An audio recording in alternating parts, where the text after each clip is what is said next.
From Perth, Australia, and broadcasting around the world, you're listening to The O Show with your host, Oren McCory. The O Show is a no-nonsense podcast bringing you the best advice on training, mindset, and nutrition to supercharge your efforts in the gym, the kitchen, and most importantly, in your head. Don't forget to share this episode on your social media. Now, let's get to it.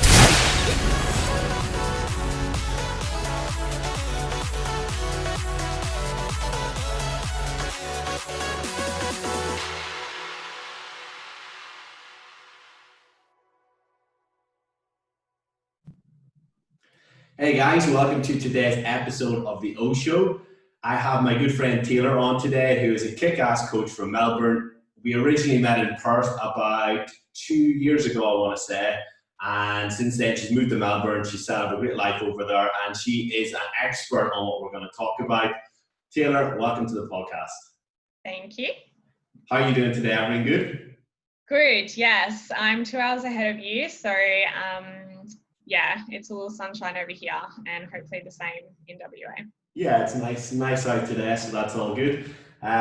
So let's give the audience a bit of a feel for you and your personality before we get into the meat and bones of the podcast. So rapid fire questions, just silly shit. So what age are you, Taylor? I'm 30. 30. And what's your favorite color? Seafoam green. Oh, very specific. I'm gonna have to Google that one after. Yeah. Okay, beautiful. What was your first pet, or would you prefer cats or dogs? I'll let you answer either. First pet was a dog. It was a Dalmatian Kelpie cross called Leo. But I actually don't really care for either cats or dogs. I'm not like a big animal person, and I know that makes me like the worst person in the world, but I'm just not, yeah. And it makes me a bad vegan too, because I should be like all about the animals, but yeah, I mean, like, I don't ever want to cause harm to an animal, but I just, yeah. You're just not fussed. That's fine. So, in terms of your physique or your appearance, like eyes, hair, nails, whatever, what's your favorite thing about your body? Does it have to be out? It has to be outward, physical? No, let's go wherever you want to go with this one. My favorite body part is my brain. I'm beautiful. very grateful and thankful that I have the ability to think the way that I do and to study the way that I do. So, yeah. Wow. Nobody has ever said brain in 14 episodes or whatever we've done so far. So that's a good one. Thank you for that. Okay, last one. What's your favorite gym lift? Probably a pull-up. I know it's not really like a lift, but it was something that took me a really long time to get, and I just felt like knowing that I could have the strength to lift myself up, in that real physical sense, in a way that I'd already discovered mentally was really rewarding. So yeah, big fan of that. Yeah, cool. And how long did it take you to be able to do your first pull-up? Properly, or like a reverse bicep? Let's go either. What was the big breakthrough for you? I presume it was like the lat activation. Reverse. Okay, yeah. Yeah, so once I could actually use my lats and use my back to do a pull-up instead of trying to use my tiny biceps to pull up my whole body weight, opened a whole new world. So yeah, nice. That probably took me like a good 8 months, I think, to do it properly, comfortably, for, more than one rep. Yeah. And what's the most reps you've ever done on a set now, since you're throwing it out? People will be interested. Oh my gosh, in a row, like maybe 12. Wow. But depending on my body weight, yeah, it could be very different. But I've only ever done them in conjunction with, other exercises, or like pull-up burpees, which are horrible and I wouldn't recommend. So yeah, actually, when the gyms reopen, it'd be interesting to get in and see how many I can do now. Yeah, nice. And gyms aren't too far over there. Is it next week or the next few days? It's Monday, but we're still obviously social distancing, and they've got a maximum of 10 people. So we'll see. Yeah. Yeah, okay, nice. So let's get into the meat and bones of it. Let's talk more about you. That gives people an idea of your personality and your different quirks and your background. But let's go into detail of your journey into fitness and as a coach. what led you to get into this and why you're so passionate about health and fitness? To be honest, when I started, it was from a really unhealthy place. It was, purely aesthetic, which I understand is a lot of the reason that people start going to the gym in the first place. But for me, it was a real way to control my weight and to control my appearance and my eating as well. So I, growing up, had a really distorted view, I guess, of myself. And I don't know if that was that I physically saw myself in a different way, or that I just felt quite inadequate to what society thought or was telling me that I should look like. But it developed in my early 20s as a pretty severe eating disorder. So I was very restrictive with my calories and I wasn't actually doing any exercise at that point, but when it got to the point where I was basically told that I was going to have to eat or be hospitalized, I was like, okay, I'll eat, but then secretly, how can I make sure that I don't put on any weight? Because there was just that fear that if I ate, I was going to get fat, and if I was fat, then I was unworthy. So I started going to the gym and just doing a ton of cardio, because that's all I knew how to do or what to do.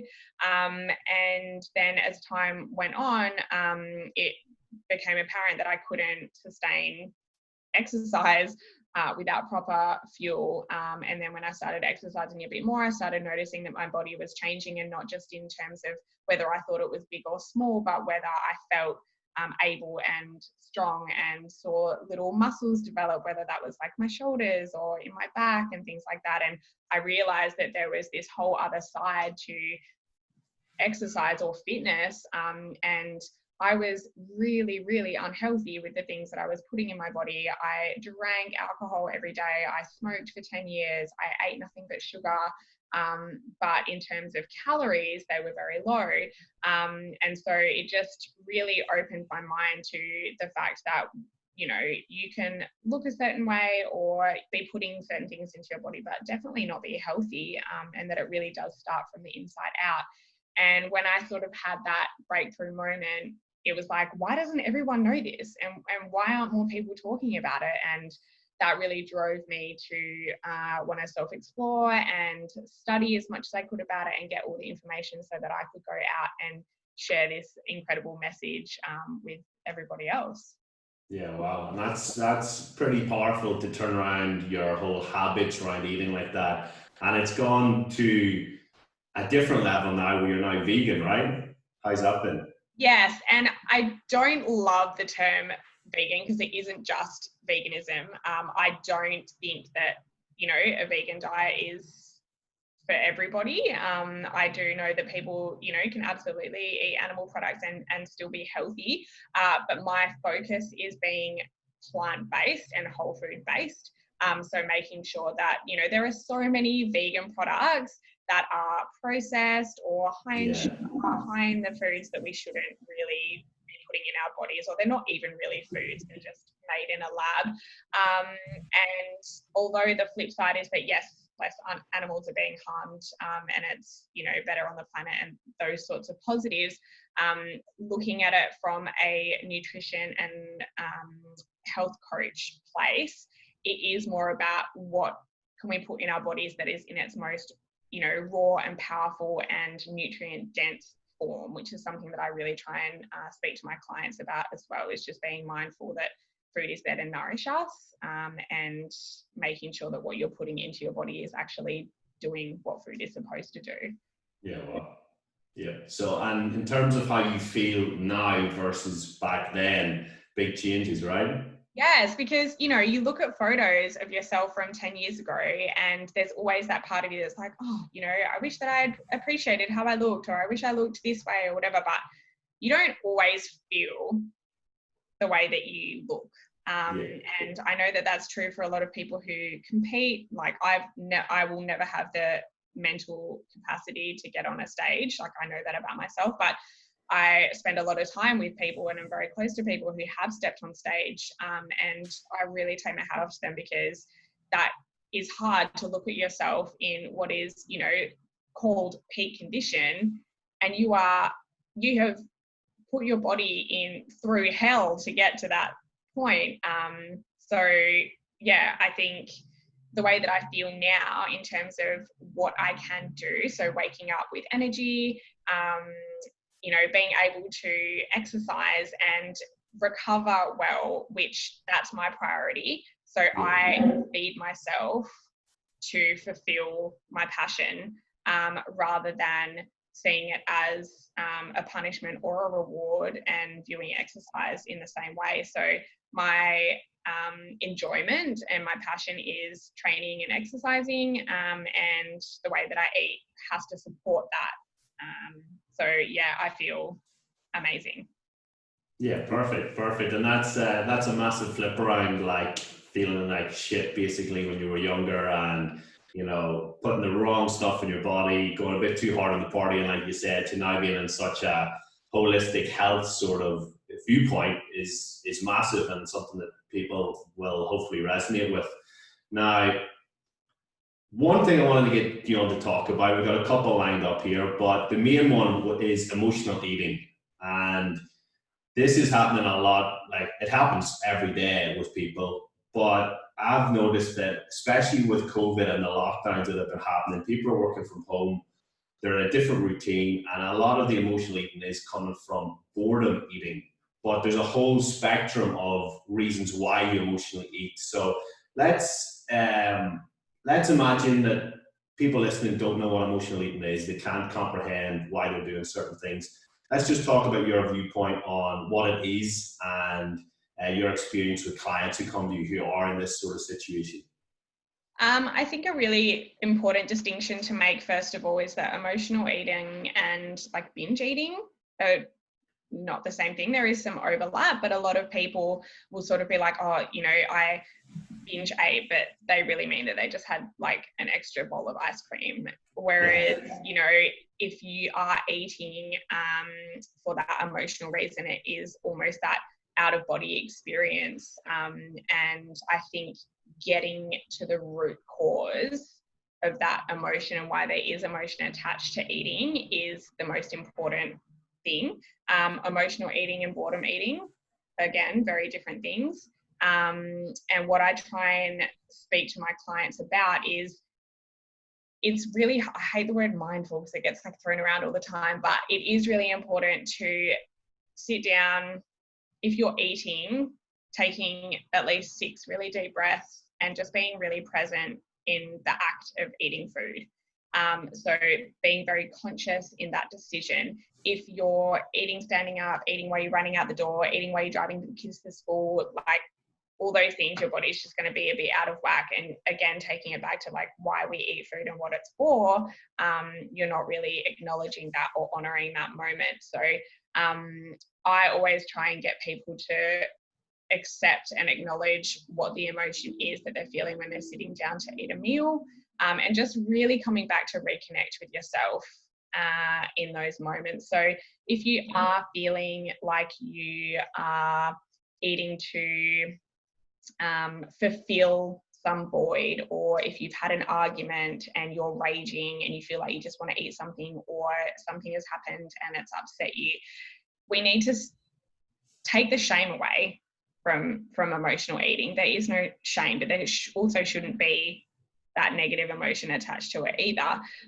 So yeah, I think reconnecting with yourself, taking away the shame and the stigma, and finding out what those emotions are is really important. I'm working with a client at the moment who is overweight and is actually a male, which is probably, you know, yes, we get overweight males as clients, but it's less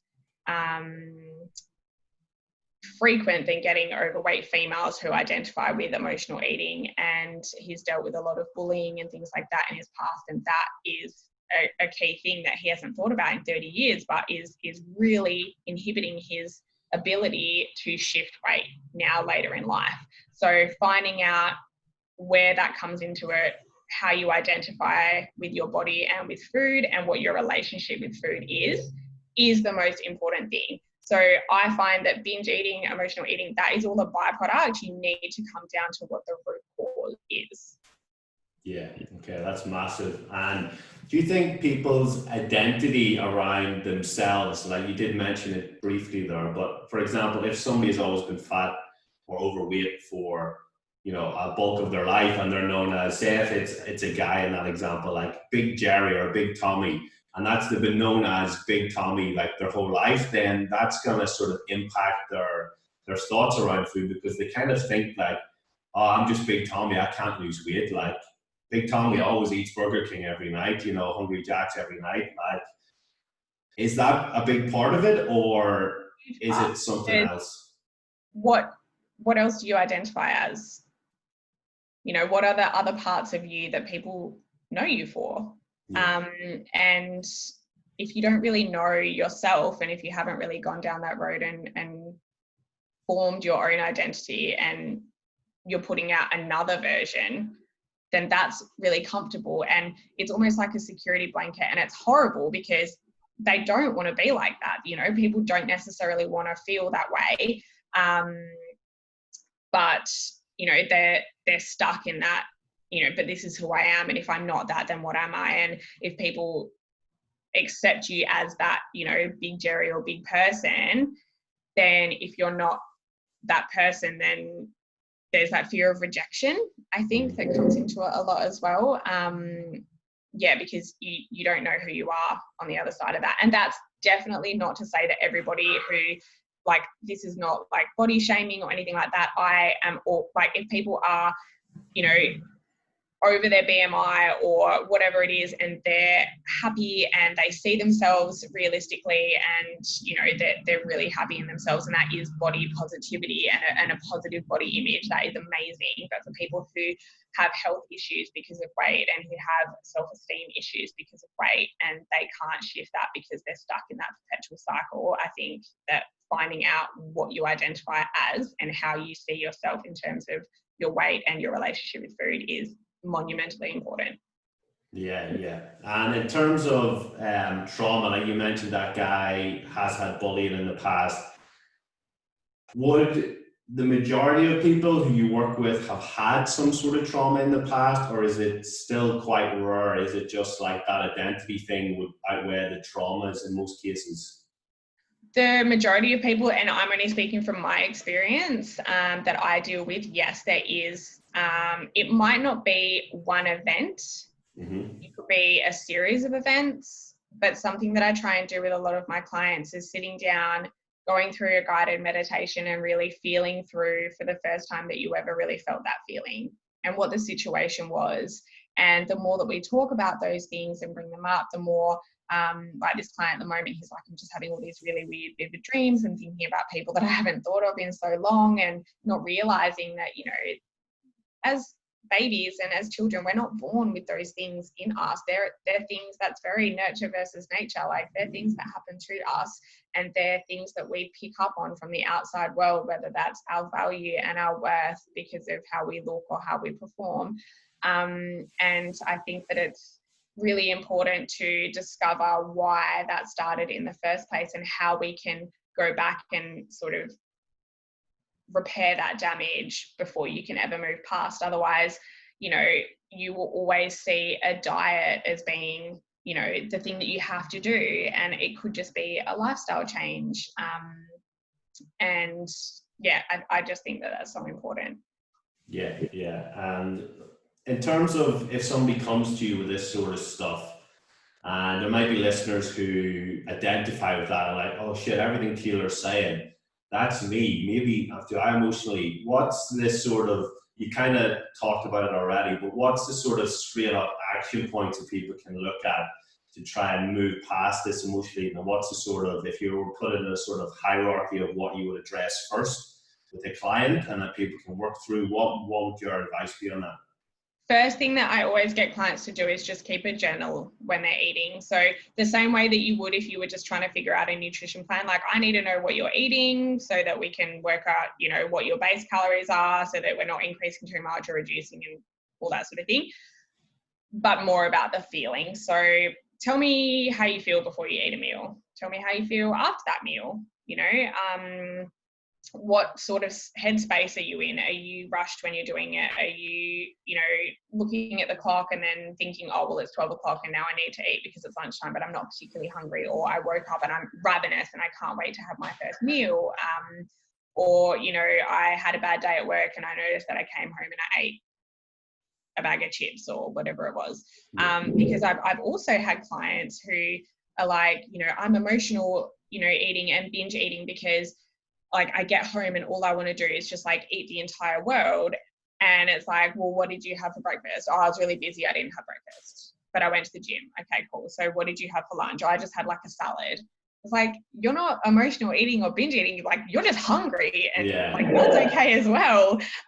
So really getting people to identify, what that is, because so much with diet culture is hunger cues, and are you, is your tummy really hungry, or are you eating past that full point? Like, a lot of people's hunger cues are really messed up because they're, for a whole array of reasons. But if you can't trust that, then there's no point just telling people to pay more attention to it because it's false.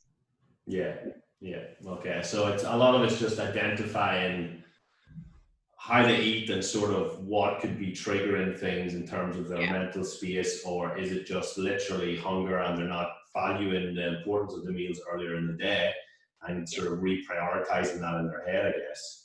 Because once you start looking at those patterns of behavior, you'll see patterns in times that you're eating, the way that you're feeling around particular meals. And then it helps people like you and I to look at it and go, okay, well, you're more hungry over here because you're missing out on this, with, a macronutrient over here that, could be fueling this, and food timings around training and things like that as well. And then once you sort that out, then it comes down to micronutrients and looking at that in more depth, and supplementation and things like that. So it can be something that, people would need help with, but as a baseline, getting to know yourself more and actually understanding what and why you're putting things into your body is going to give you the most knowledge, and knowledge is power. And once you have that power and take back that control of like, I'm choosing to put this into my body right now, and this is why, that makes a huge difference too. And it makes people like you and our job so much easier.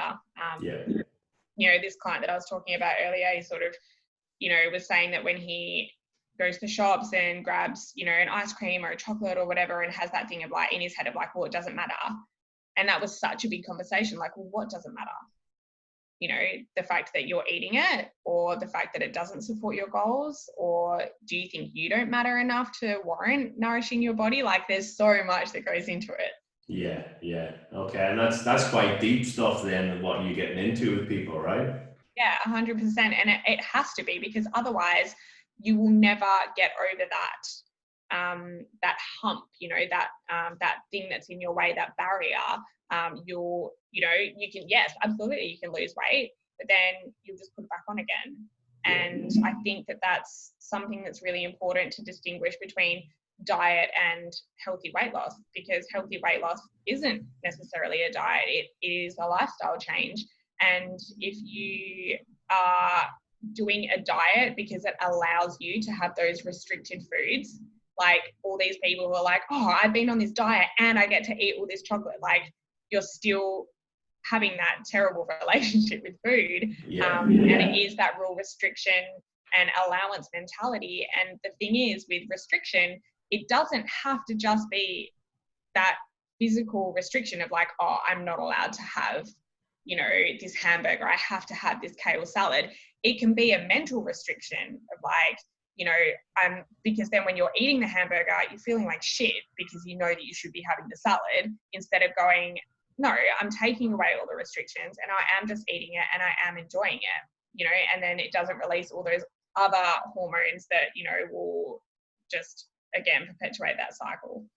Yeah. And how much would guilt like that, either during the meal or after the meal, play a part in somebody who's got this to like that extent?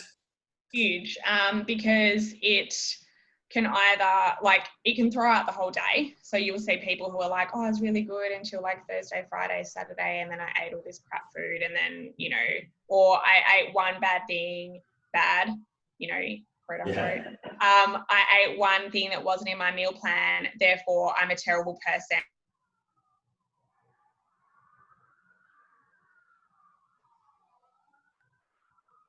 And, you know, so none of my diet matters. So I just ended up eating, you know, 8 packets of chips and 4 tubs of ice cream. Or it can do the opposite, where they're like, okay, well, I ate the bad thing and now I can't eat anything for the rest of the day. Yeah, okay. And like a lot of this, you know, the way you're talking about it, it's a lot of self-discovery. It's a lot of stuff that people can do by themselves. And we're working with somebody who's obviously clearly passionate and skilled at it like you. But in your experience, especially because a lot of people have went through trauma, is a lot of that linked where they need to see a psychologist about the trauma, or is that something they can follow? Absolutely. If you can speak to someone, you'll know. Being, you know, a health coach is like being a bit of a therapist as well.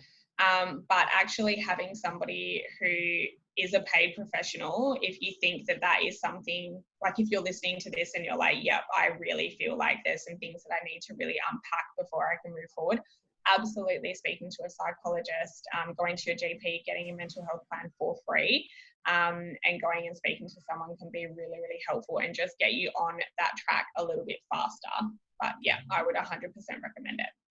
Yeah, that's massive, and it really shows your passion for this. Like, I was just sitting back and like listening to everything, and it's a lot of stuff that I think coaches will take a lot out of this as well, because it's something that I guess we deal with clients a lot, but we don't really think about it in depth unless you have that experience at it. Like, we can help them to a small level, but I think just like, you know, diarizing everything and putting it in a journal, and you know, the emotions around those actual meals, you know, and whether writing it down and they're talking to you about it, like that's been a massive takeaway for me. So thank you for that. Hopefully that's something that, you know, if people are struggling with this, they have got a lot out of that so far, you know, just from what we've talked about. But one thing I wanted to talk about as well is emotional eating sometimes linked with body dysmorphia, because that's another topic that we want to link in with. Yeah, it can be. The really important thing to distinguish between body dysmorphia and, you know, just negative body image is body dysmorphic disorder focuses on one thing. So instead of just being like, you know, I'm, you know, fat, or I feel, you know, like I need to put on muscle or whatever, it's focusing on one part of your body and obsessing over that one part that you think is flawed, but no one else sees it that way, and that goes, there's quite a bit of overlap, but it is really like, you know, I hate, you know, this part of my stomach or my love handle or whatever it is, you know, and I go out of my way to hide that. And you know, people who have a lot of plastic surgery, you know, it really does come down to that sort of that self-loathing. You know, you do need to be diagnosed with body dysmorphic disorder.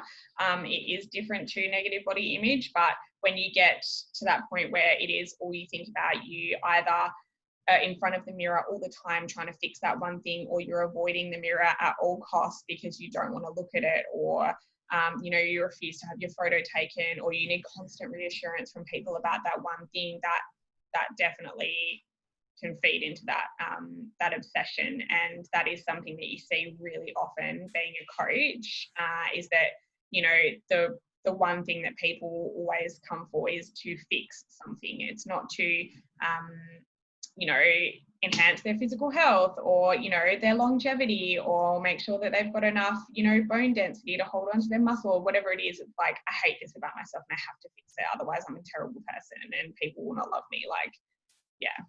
Yeah, and that's quite deep whenever somebody has that level of hate towards a specific body part, or that negative body image in general. And it's something that we see a lot with coaches, right? Like, you jump on a consultation call with people and it's like, right, cool. What's your frustrations now? What do you not like? And, you know, that's ones we get all the time. It's, I can't look at myself in the mirror.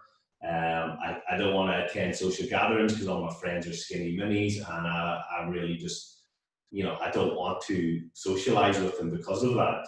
And yeah, I guess a lot of it, like for somebody on the call who maybe they realize that they're overweight, maybe they don't hate themselves to that extent.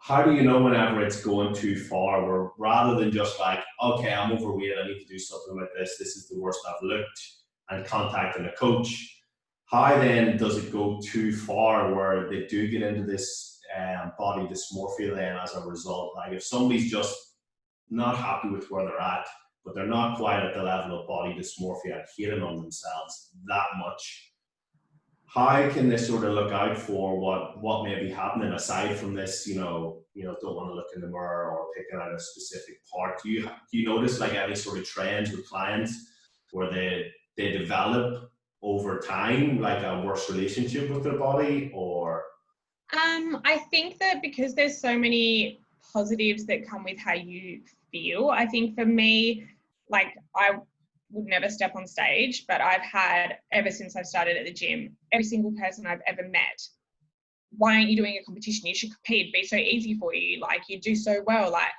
no, like I know myself, but I know that could be really damaging for other people. So, I would definitely look out for things, especially for women, when they get into that space of like, oh, okay, I've lost all this weight. Now I want to jump on stage. Okay, but why? What is that going to give you? Is it that validation? Do you want reassurance? Like what are you not telling yourself that you think that you're going to get externally from that experience? Now, if you have a woman who is, I want proof of every single, ounce of hard work that I put in. I want to feel empowered. I want to step on that stage and just exude confidence. And I want there to be, I want to do a photo shoot so that I can have, that feeling every time I look at those photos. Like those are really powerful, positive, empowering, phrases and things that you would look out for. And then the flip side of that would be like, oh, because, I want to see how skinny I can get or how lean I can get. And I want to be, as a coach, there are things that we would look out for in terms of the language that people are using. And also if you have a loved one or, a friend or a family member, someone who is becoming, obsessed with, whether it's calorie counting or, the time that they're spending at the gym and not having days off and skipping out on social situations because of, food or, which is, we could spend a whole session talking about orthorexia in terms of, eating disorders and stuff, but they're trigger things that I would definitely look out for because it can be shifting over into that obsession, which is obviously going to be quite dangerous. Yeah, okay. And as a coach, when we're talking to people on these calls, like I'm saying, and obviously people are motivated to contact us by like a negative self-image, no matter what extent that is. Like we will get a lot of negativity on those calls because people don't like certain things about themselves or they realize something needs fixed. How would you identify somebody who is potentially, obviously it takes a while from working with them to know, but on one of those calls, how would you potentially differentiate between a negative body image and full-blown body dysmorphia? Like, is there anything we could look out with on a quick call that would sort of indicate, hang on, this person has more going on than what I can really handle, or what? Yeah, and that's a really good point to make because we're not, well, I mean, some of us might be, but we're not all qualified therapists and we might not be equipped to handle, those really emotional downloads and those particular disorders that people have, especially if they have gone undiagnosed. So that's really, really important. And, just, eating healthy and losing some weight might not necessarily fix those really deep-seated issues. So a question that I always ask people is, when was the last time you felt confident, happy, within yourself, within your body, or about that particular thing that you're unhappy with now? If they can't remember a time, that's huge. Have you ever really unpacked this? Have you spoken to someone about it? Asking people if they've had therapy before, if they stuck with it. If not, what was the reason, or were they ever diagnosed with anything? Would they, do they have stable support, family, loved ones now? Are they supported through the journey? Are people telling them, yes, for your health, I think this is a good idea, like I don't want you to have diabetes at 50. I would like you to go and get healthy. I want you to be able to run around with our kids. Or are people not supportive of their journey because they're like, you don't have to lose weight. I think it's crazy that you're going to the gym, or crazy that you're hiring a coach. Like, they're the questions that I would sort of ask. So do you have support from your loved ones? And, what are their what are they saying in regards to your training? And do you remember a time where you were really happy with yourself? And if they say yes, great. What was different about them? Was it just that you were 10 years younger and hadn't had 2 kids? Or was it, that you were paying more attention to your food, or you were, being more active in your day-to-day life? I think they're really, really important questions. Yeah, that's a big insight as well. And like, it shows that, I guess, there's levels to the body image and stuff. So some people might just be a little bit overweight, or even if borderline obese, and it's just because of bad habits and stuff, and it's just stuff that needs turned around. But in terms of family support, that was something that I like that you said there. Like, there's different support, because sometimes people think they're supporting you by saying, oh no, you look great as you are, like you don't need to go to a PT. But is that being supportive, or is that being, is that doing the person a disservice if they clearly aren't happy with where they're at, and you're just telling them, oh listen, no, everything's good, why are you spending X amount on a coach whenever you don't need it? I think that really comes down to the person and their relationship, because a lot of the time that can be something that is projected upon you from peers or friends or family who know that they don't necessarily have, I'm trying to think of the right word to use without offending anybody. But, they don't have that desire or that willpower, or, like I experienced so much of that when I gave up alcohol. It affected everybody around me so much more than me. Like, I didn't care. I'd made my decision to just stop drinking, but I had everybody around me like, oh, but why? Like, just have a little bit, like it's not going to make a difference. Like, oh, thinking that I wasn't fun anymore, whatever. But it was more so reflective of the fact that they didn't think that they were able to do that themselves, and it made them feel, I don't know, guilty or whatever it was for not being able to do it. So I think that that's really important to look out for. But again, they're conversations that you just got to have on a case-by-case basis. And, if you have someone coming to you and they're clearly overweight, and by overweight, I'm not saying that people can't be happy, but if you have fat that is impacting on how your organs function, and, you can't get to the top of a flight of stairs without needing to stop and catch your breath, like that's unhealthy amount of weight to be carrying. And if their family members can't see that they're unhealthy, rather than they just don't want them to lose weight because it makes them feel shit about themselves, then that's just a conversation that you would have to sort of have, I guess, over time. Yeah, and that's powerful, like the effect that family and friends, either positive reinforcement or negative reinforcement can have, and everyone's got to thrive off different ones. Like, some people might, really thrive off not having the support of their friends and family, being like, well, actually, you don't think I can do this, I'm going to show you wrong, I'm going to prove you wrong. But a lot of people just need that positive reinforcement, especially with the ones that are really close, like a partner, a best friend, like people who they see as their sort of heroes in life and their confidants. Like, they need just that little bit of positivity from them to encourage them to move from this unhealthy state. Because let's take the body image aside, a lot of people are coming to us in an unhealthy state, whether it's mentally or physically, and they're trying to move towards a more positive state to feel better. And if they don't have that positivity from at least some avenues of their life, then, 9 times out of 10, they're probably not going to succeed if they don't have that, that support.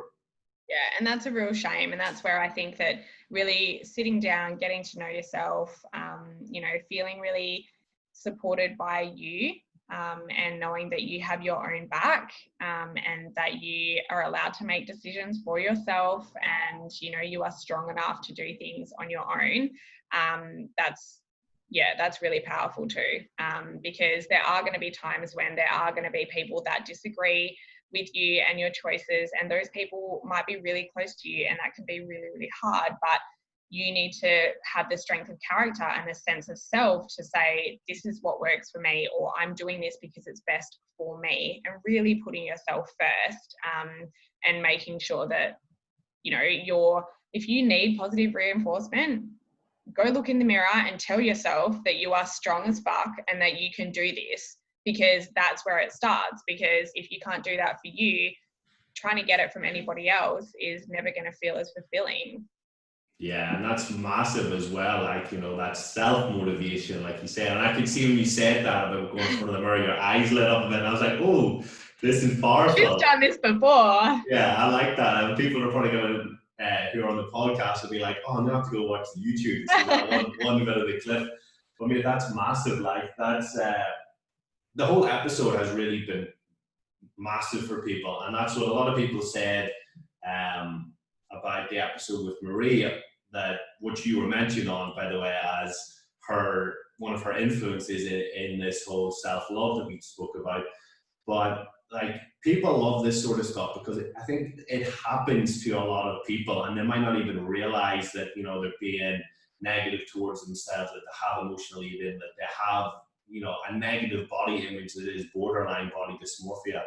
And I think there's a lot in here that people will get a lot out of. But in terms of if people wanted to get in contact to discuss more, where they say, listen, maybe I haven't identified this, I'm going to message Taylor and see what she thinks, you know, do I need some more help on this, or is this something that I can go for with myself, or what's the next steps? How would somebody get in touch with you, Taylor? And are you taking on new clients and stuff like that if people did want to work with you on this stuff? I'm always looking to work with the right people. So I don't necessarily do sort of intakes of 10 people at a time. I really, really enjoy working with my clients closely one-on-one. We'll do a couple of hours worth of Zoom calls every week and really get in depth and deep dive into this stuff. So, you know, it's a case of having a discovery call and making sure that people are really ready to take on this journey, because it is a lot. And, you know, it's a lot of energy from them. It's a lot of input from me, and making sure that we gel really well together. I'm on Instagram as @Tay_Paige. So it's TAE_PAIGE. So that's probably the best way to get in contact with me. And I'm happy for anybody, if they want to DM me with any questions, I'm always happy to answer. My inbox is always open, and if anyone wants to book a discovery call, just hit me up and let me know. Perfect, mate, perfect. And I think there will be some people who will be on the fence, and maybe even if they're not quite ready to commit, they'll be following you, and hopefully you'll notice a few followers bump up from the result of this. Guys, if you're listening to this, you've got a lot out of it, please screenshot the podcast, screenshot the YouTube, whatever you're watching this on. Tag both me and Taylor in this, because we would love to get some feedback. We got some great feedback off the last episode, and the more we can get this, the more we can help people. Even if you think that, you know, some of your friends might be going through something like this, whether it's emotional eating or body dysmorphia or just a little bit of negative self-image and negative talk. If you share this on your Instagram, your Facebook, whatever, it's getting in front of them without you actually shoving it in their face, and they might listen to this and get some benefit themselves. So even if you don't think you're in this position, your friends might be, and the more we share, the more this podcast can impact people, the more they can follow Taylor and myself, and then they can get more value in the long run outside of this podcast. So please, guys, share the content, tag us in it so we can share it and pump it out to more people.